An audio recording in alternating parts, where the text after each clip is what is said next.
بسم اللہ الرحمن الرحیم۔ السلام علیکم۔ اب ہم کتاب اقتباس از نہج البلاغہ پارٹ نمبر 5 پڑھیں گے۔ ابلیس کی مذمت، خطبہ نمبر 190۔ اس خطبے کا نام خطبہ قاسیہ ہے۔ دیکھو، تم نے اللہ سے کھلم کھلا دشمنی پر اتر کر اور مومنین سے آمادہ پیکار ہو کر ظلم و تعدی کی انتہا کر دی اور زمین میں فساد مچا دیا۔ تم زمانے جہالت والی خود بینی کی بنا پر فخر و غرور کرنے سے اللہ کا خوف کھاؤ، کیونکہ یہ دشمنی و عناد کا سرچشمہ اور شیطان کی فسوقاری کا مرکز ہے، جس سے اس نے گزشتہ امتوں اور پہلی قوموں کو ورغلایا، یہاں تک کہ وہ اس کے ڈھکیلنے اور آگے سے کھینچنے پر بے چوں چرا جہالت کی اندھاریوں اور ضلالت کے گڑھوں میں تیزی سے جا پڑے۔ ایسی صورت سے جس میں ایسے لوگوں کے تمام دل ملتے جلتے ہوئے اور صدیوں کا حال ایک ہی سا رہا ہے، اور ایسا غرور جس کے چھپانے سے سینوں کی وسعتیں تنگ ہوتی ہیں۔ دیکھو، اپنے ان سرداروں اور بڑوں کا اتباع کرنے سے ڈرو کہ جو اپنی جاہ و حشمت پر اکڑتے اور اپنے نسب کی بلندیوں پر غرہ کرتے ہیں اور بدنما چیزوں کو اللہ کے سر ڈال دیتے ہیں،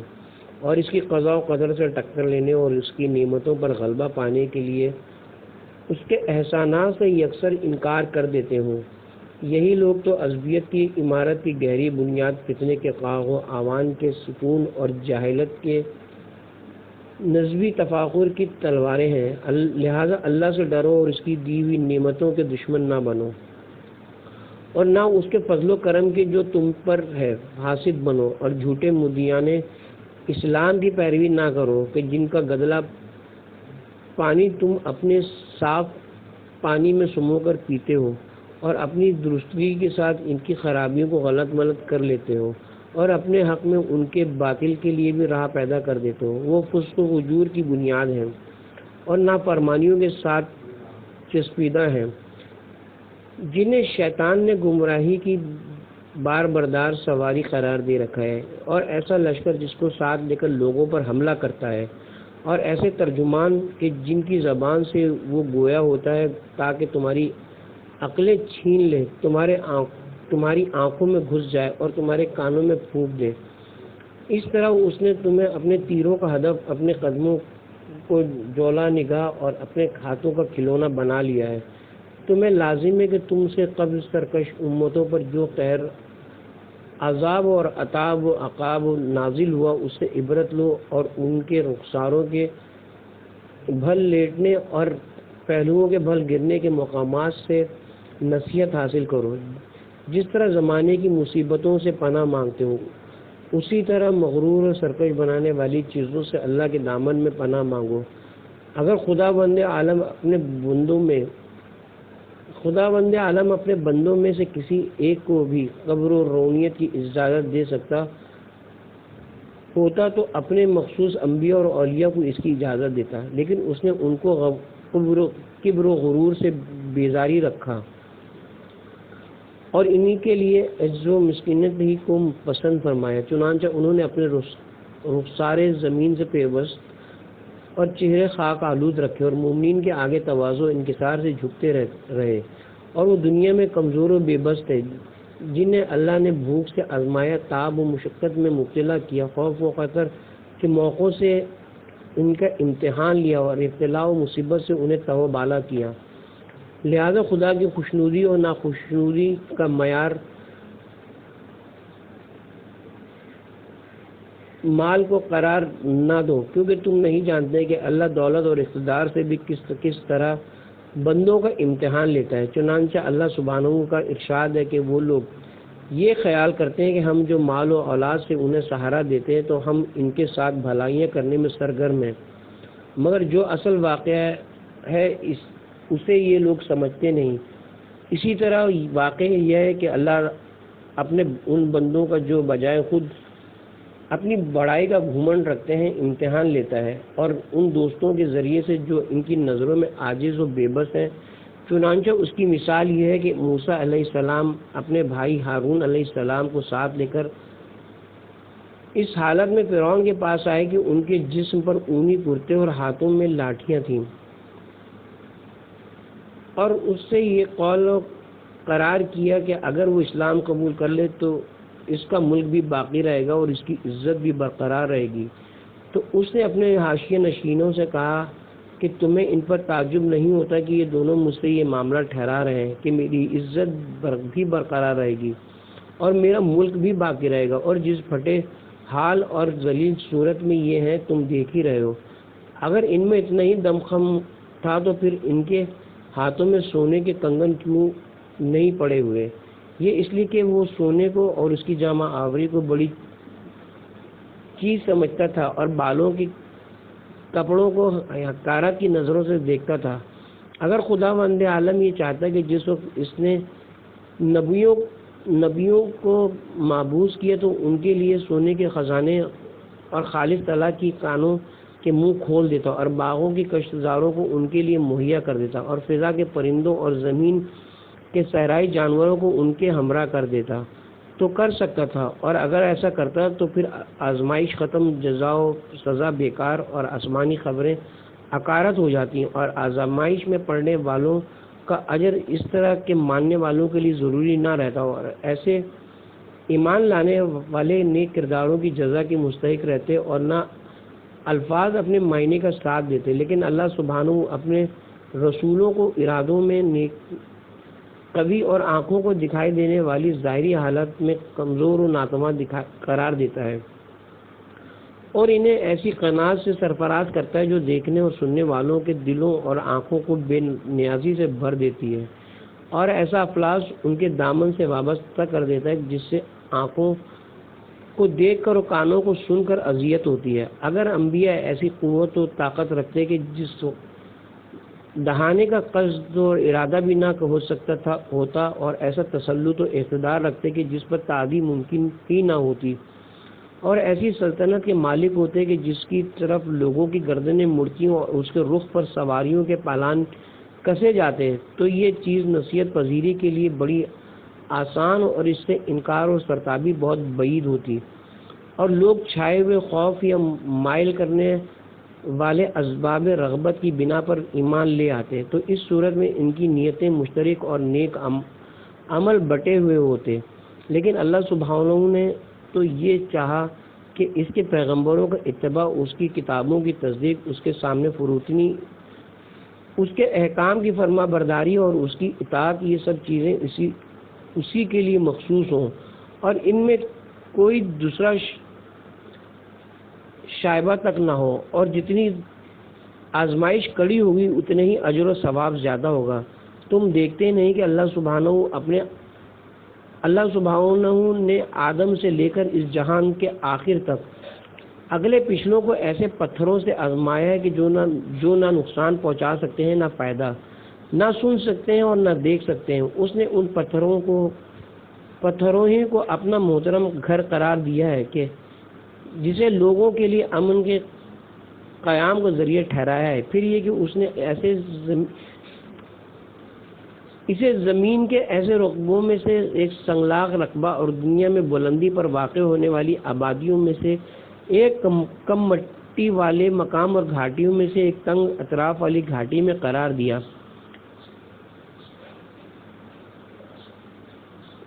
کھرے اور کھردرے پہاڑوں، نرم اور ریتیلے میدانوں، کم آب چشموں اور متفرق دیہاتوں کے درمیان کہ جہاں اونٹ، گھوڑا اور گائے بکری نشو و نما نہیں پا سکتے، پھر بھی اس نے آدم اور ان کی اولاد کو حکم دیا کہ اپنے رخ اس کی طرف موڑیں۔ چنانچہ وہ ان کے سفروں سے فائدہ اٹھانے کا مرکز اور پالانوں کے اترنے کی منزل بن گیا کہ دور افتادہ بے آب ہو گیا بانو دور دراز گھاٹیوں کے نشیبی راہوں اور زمین سے کٹے ہوئے دریاؤں کے جزیروں سے نفوس انسانی ادھر متوجہ ہوتے ہیں، یہاں تک کہ وہ پوری فرما برداری سے اپنے کندھوں کو ہلاتے ہوئے اس کے گرد لبیک اللہم لبیک کی آوازیں بلند کرتے ہیں اور اپنے پیروں سے پویا دوڑ لگاتے ہیں۔ اس حالت میں کہ ان کے بال بکھرے ہوئے اور بدن خاک میں اٹے ہوتے ہیں، انہوں نے اپنا لباس پشت پر ڈال دیا ہوتا ہے اور بالوں کو بڑھا کر اپنے کو بدصورت بنا لیا ہوتا ہے۔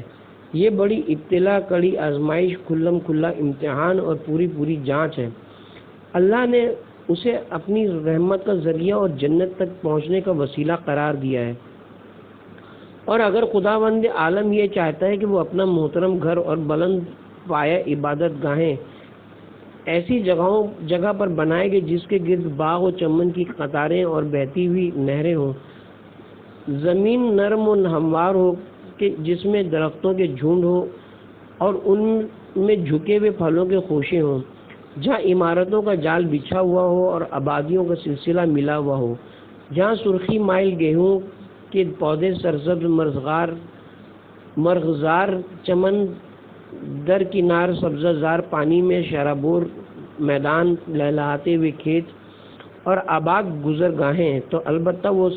جزا و ثواب کو اسی انداز سے کم کر دیتا کہ جس انداز سے ابتلا و آزمائش میں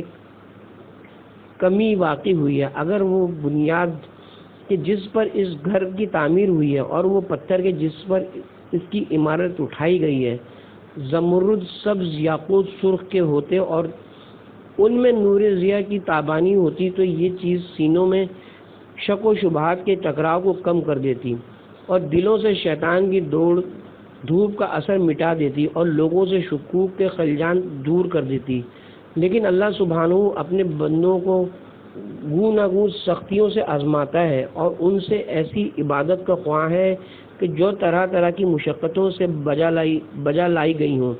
اور انہیں قسم قسم کی ناگواریوں سے جانچتا ہے تاکہ ان کے دلوں سے تمکنت و غرور کو نکال باہر کرے اور ان کے نفوس میں عجز و فروتنی کو جگہ دے، اور یہ کہ اس ابتلاء و آزمائش کی راہ سے اپنے فضل و امتنان کے کھلے ہوئے دروازوں تک انہیں پہنچائے اور اسے اپنی معافی و بخشش کا آسان وسیلہ ذریعہ قرار دے۔ دنیا میں سرکشی کی پاداش اور آخرت میں ظلم کی گراں باری کے عذاب اور غرور و نخوت کے برے انجام کے خیال سے اللہ کا خوف کھاؤ، کیونکہ یہ سرکشی، ظلم اور غرور و تکبر شیطان کا بہت بڑا جال اور بہت بڑا ہتھ کنڈا ہے کہ جو لوگوں کے دلوں میں زہر قاتل کی طرح اتر جاتا ہے، نہ اس کا اثر کبھی رائگاں جاتا ہے اور نہ اس کا وار کسی سے خطا کرتا ہے، نہ عالم سے، نہ اس کے علم کے باوجود، اور نہ پھٹے پرانے چتڑوں میں کسی فقیر بے نوا سے۔ یہی وہ چیز ہے جس سے خداوند عالم ایمان سے سرفراز ہونے والے بندوں کو نماز، زکوٰۃ اور مقررہ دنوں میں روزوں کے جہاد کے ذریعے محفوظ رکھتا ہے، اور اس طرح ان کے ہاتھ پیروں کی طغیانیوں کو سکون کی سطح پر لاتا ہے، ان کی آنکھوں کو عجز و شکستگی سے جھکا کر نفس کو رام اور دلوں کو متواضع بنا کر رعونت و خود پسندی کو ان سے دور کرتا ہے۔ نماز میں نازک چہروں کو عز و نیاز مندی کی بنیاد پر خاک آلودہ کیا جاتا ہے، اور روزوں میں عذرو فرما برداری پیٹ سے مل جاتے ہیں، اور زکوٰۃ میں زمین کی پیداوار وغیرہ کو فقراء اور مساکین تک پہنچایا جاتا ہے۔ دیکھو کہ ان اعمال و عبادات میں غرور کے ابھرے ہوئے اثرات کو مٹانے اور تمکنت کے نمایاں ہونے والے آثار کو دبانے کے کیسے کیسے فوائد مضمر ہیں۔ میں نے نگاہ دوڑائی تو دنیا بھر میں ایک فرد کو بھی ایسا نہ پایا کہ وہ کسی چیز کی پاسداری کرتا ہو، مگر یہ کہ اس کی نظروں میں اس کی کوئی وجہ ضرور ہوتی ہے جو جاہلوں کے اشتباہ کا باعث بن جاتی ہے، یا کوئی ایسی دلیل ہوتی ہے جو بے وقوفوں کی عقلوں سے چپک جاتی ہے، سوا تمہارے کہ تم ایک چیز کی جنبہ داری تو کرتے ہو مگر اس کی کوئی علت اور وجہ نہیں معلوم ہوتی۔ ابلیسی کو لو کہ اس آدم کے سامنے حمیت اور جہالت کا مظاہرہ کیا تو اپنی اصل آگ کی وجہ سے، اور ان پر چوٹ کی تو اپنی خلقت و پیدائش کی بنا پر، چنانچہ اس نے آدم سے کہا کہ میں آگ سے بنا ہوا ہوں اور تم مٹی سے۔ یوں ہی خوشحال قوموں کے مالدار لوگ اپنی نعمتوں پر اتراتے ہوئے بڑا بول بولے کہ ہم مال و اولاد میں بڑے ہوئے ہیں، ہمیں کیوں کر عذاب کیا جا سکتا ہے؟ اب اگر تمہیں فخری کرنا ہے تو اس کی پاکیزگی، اخلاق، بلند کردار اور حسن سیرت پر فخر و ناز کرو کہ جس میں عرب گھرانوں کے باعظمت و بلند ہمت سرداران قوم اپنی خوش اتواریوں، بلند پایہ دانائیوں، اعلیٰ مرتبوں اور پسندیدہ کارناموں کی وجہ سے ایک دوسرے پر برتری ثابت کرتے تھے۔ تم بھی ان قابل ستائش خصلتوں کی طرفداری کرو جیسے ہمسایوں کے حقوق کی حفاظت کرنا، عہد و پیمان کو نبھانا، نیکوں کی اطاعت اور سرکشوں کی مخالفت کرنا، حسن سلوک کا پابند اور ظلم و تعدی سے کنارہ کش رہنا، خوریزی سے پناہ مانگنا، خلق خدا سے عدل و انصاف برتنا، غصے کو پی جانا، زمین میں شر انگیزی سے دامن بچانا۔ تمہیں ان عذابوں سے ڈرنا چاہیے جو تم سے پہلی امتوں پر ان کی بدعمالیوں اور بدکرداریوں کی وجہ سے نازل ہوئے، اور اپنے اچھے اور برے حالات میں ان کے احوال و واردات کو پیش نظر رکھو، اور اس امر سے خائف و ترسا رہو کہ کہیں تم بھی انہی کے ایسے نہ ہو جاؤ۔ اگر تم نے ان کی دونوں اچھی بری حالتوں پر غور کر لیا ہے تو پھر ہر اس چیز کی پابندی کرو کہ جس کی وجہ سے عزت و برتری نے ہر حال میں ان کا ساتھ دیا، اور دشمن ان سے دور دور رہے، اور عیش و سکون کے دامن ان پر پھیل گئے، اور نعمتیں سرنگوں ہو کر ان کے ساتھ ہو لیں، اور عزت و سرفرازی نے اپنے دامن ان سے جوڑ لیے۔ وہ کیا چیزیں تھیں؟ یہ کہ وہ افتراق سے بچے اور اتفاق و یکجہتی پر قائم رہے، اسی پر ایک دوسرے ابھارتے تھے اور اسی کی باہم سفارش کرتے تھے، اور تم ہر اس امر سے بچ کر رہو کہ جس نے ان کی ریڑھ کی ہڈی کو توڑ ڈالا اور قوت و توانائی کو ذوق سے بدل دیا، اور وہ یہ تھا کہ انہوں نے دلوں میں کینہ اور سینوں میں بغض رکھا، اور ایک دوسرے کی مدد سے پیٹ پھیلا لی اور باہمی تعاون سے ہاتھ اٹھا لیا۔ اور تم کو لازم ہے کہ گزشتہ زمانے کے اہل ایمان کے واقعہ و حالات میں غور و فکر کرو کہ صبر آزما ابتلاؤں اور جانکا مصیبتوں میں ان کی کیا حالت تھی۔ کیا وہ سائر کائنات سے گراں بار تمام لوگوں سے زائد مبتلا تعب و مشقت اور دنیا جہاں سے زیادہ تنگی و ضیق کے عالم میں نہ تھے کہ جنہیں دنیا کے فرعونوں نے اپنا غلام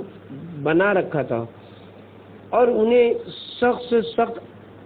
اذیتیں دیتے تھے، پہنچاتے اور تلخیوں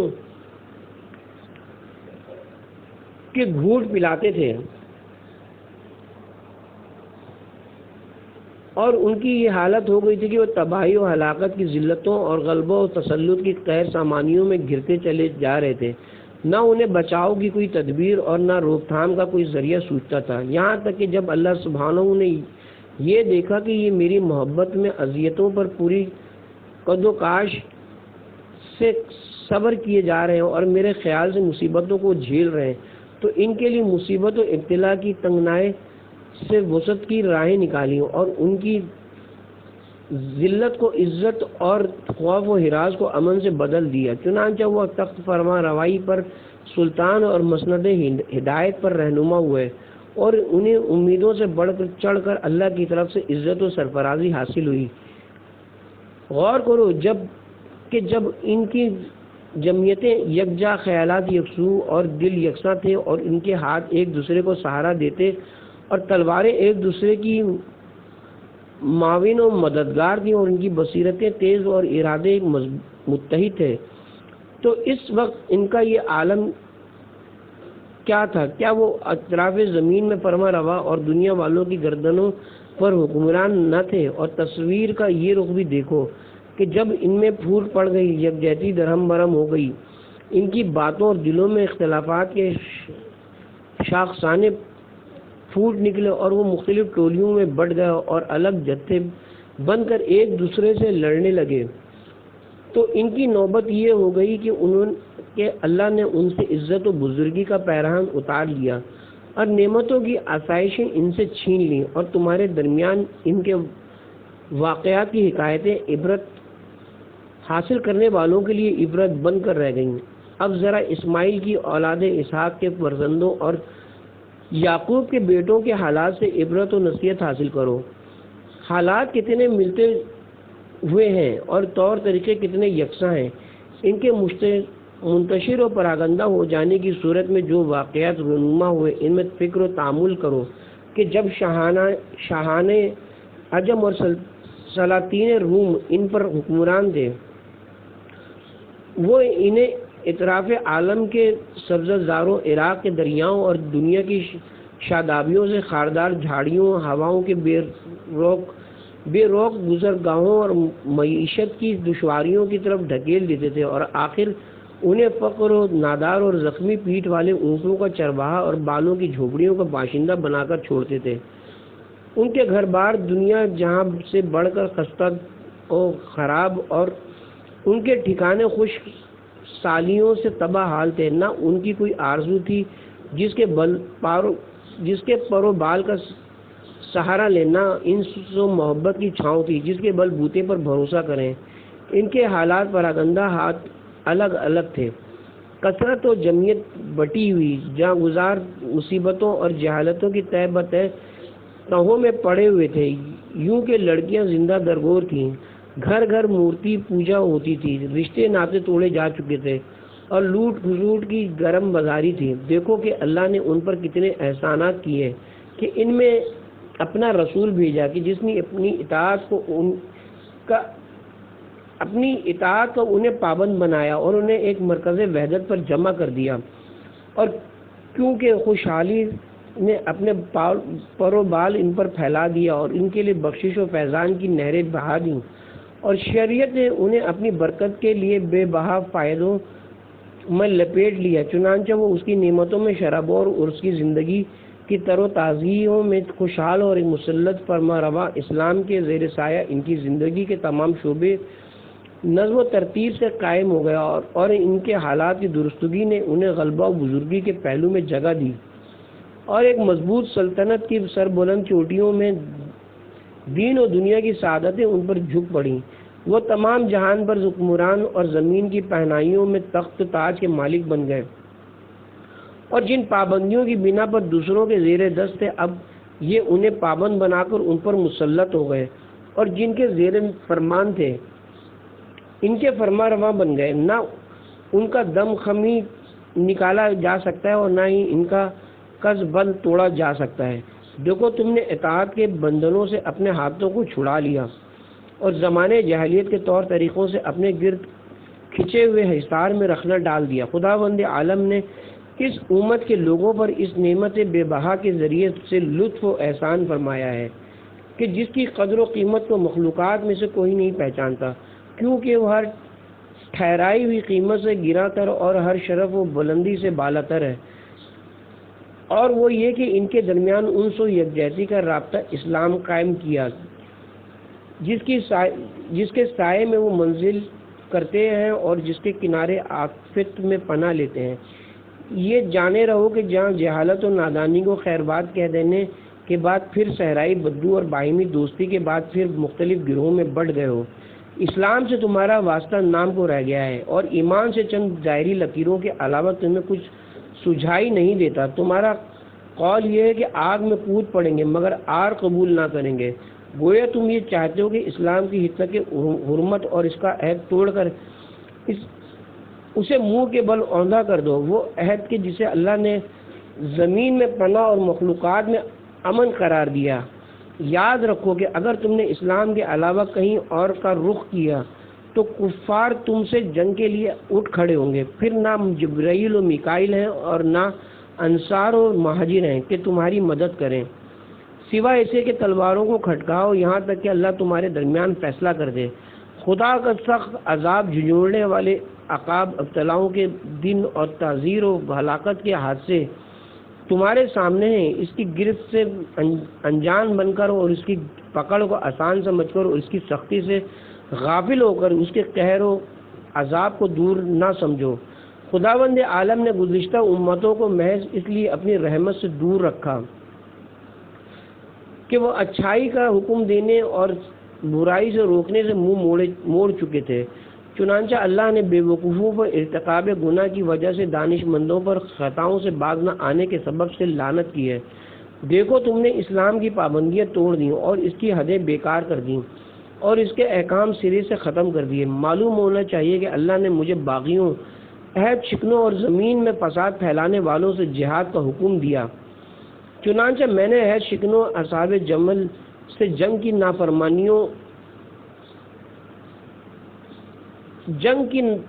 نافرمانوں اہل صفین سے جہاد کیا اور بے دینوں خوارج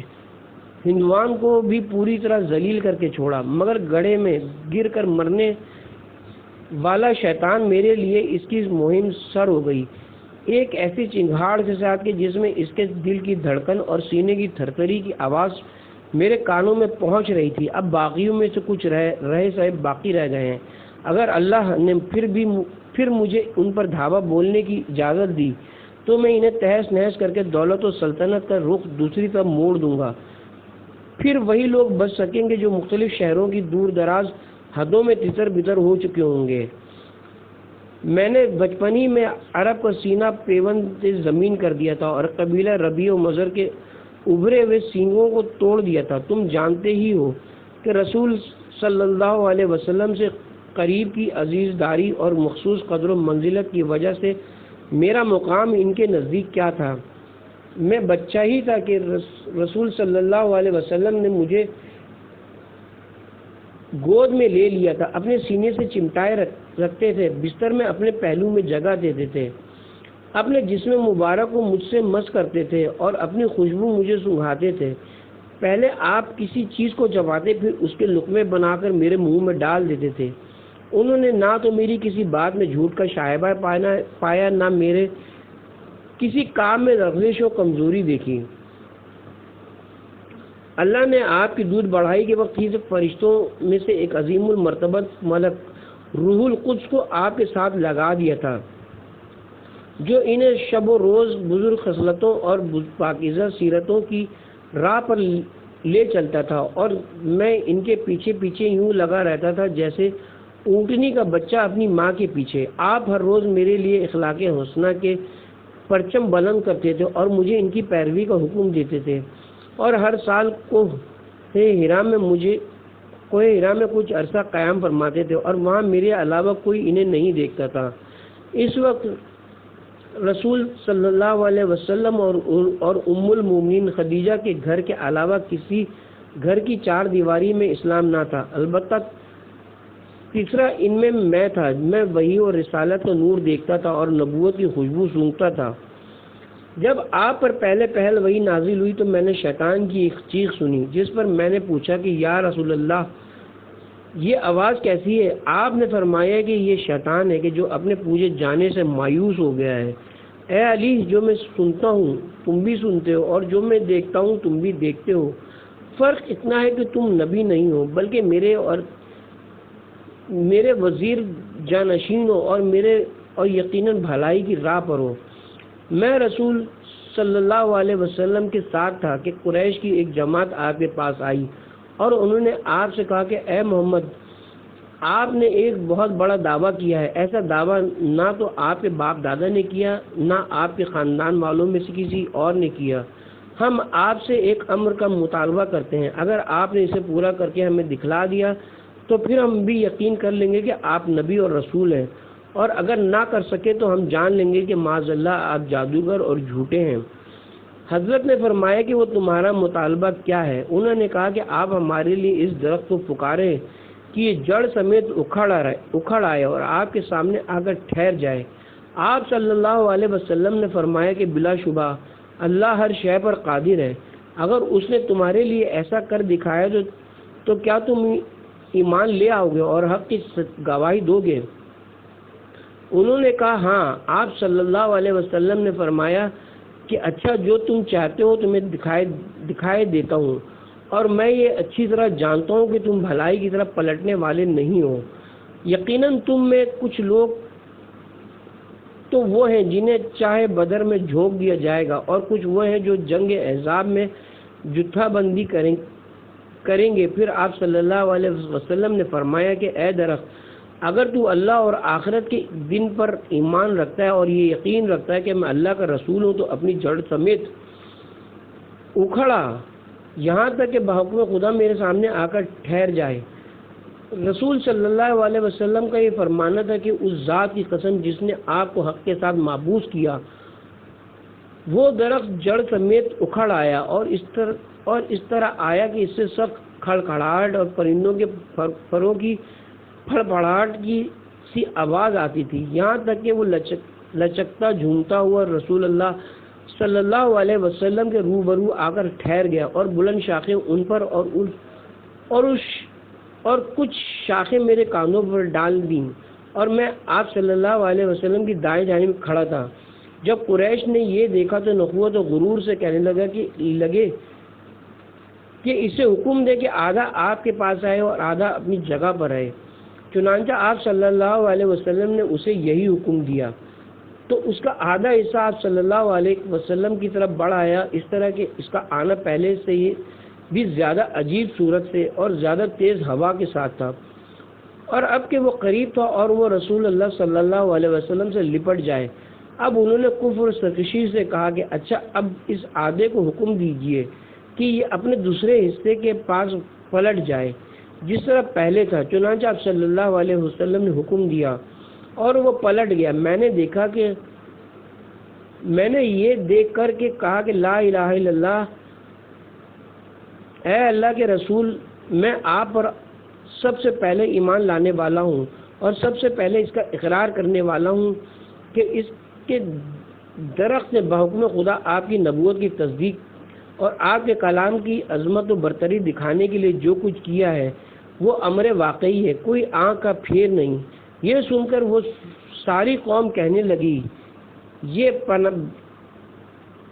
پناہ با خدا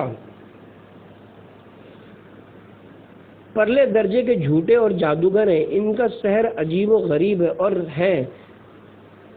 بھی اس میں چابک دست۔ اس امر پر آپ کی تصدیق ان جیسے ہی کر سکتے ہیں اور اس سے مجھے مراد لیا، جو چاہیں کہیں۔ میں تو اس جماعت میں سے ہوں کہ جن پر اللہ کے بارے میں کوئی ملامت اثر انداز نہیں ہوتی۔ وہ جماعت ایسی ہے کہ جن کے چہرے سچوں کی تصویر اور جن کا کلام نیکوں کے کلام کا آئینہ دار ہے۔ وہ شب زندہ دار دن کے روشن مینار اور خدا کی رسی سے وابستہ ہیں۔ یہ لوگ اللہ کے فرمانوں اور پیغمبر کی سنتوں کو زندگی بخشتے ہیں، نہ سربلندی دکھاتے ہیں، نہ خیانت کرتے ہیں اور نہ فساد پھیلاتے ہیں۔ ان کے دل جنت میں اٹکے ہوئے اور جسم اعمال میں لگے ہوئے ہیں۔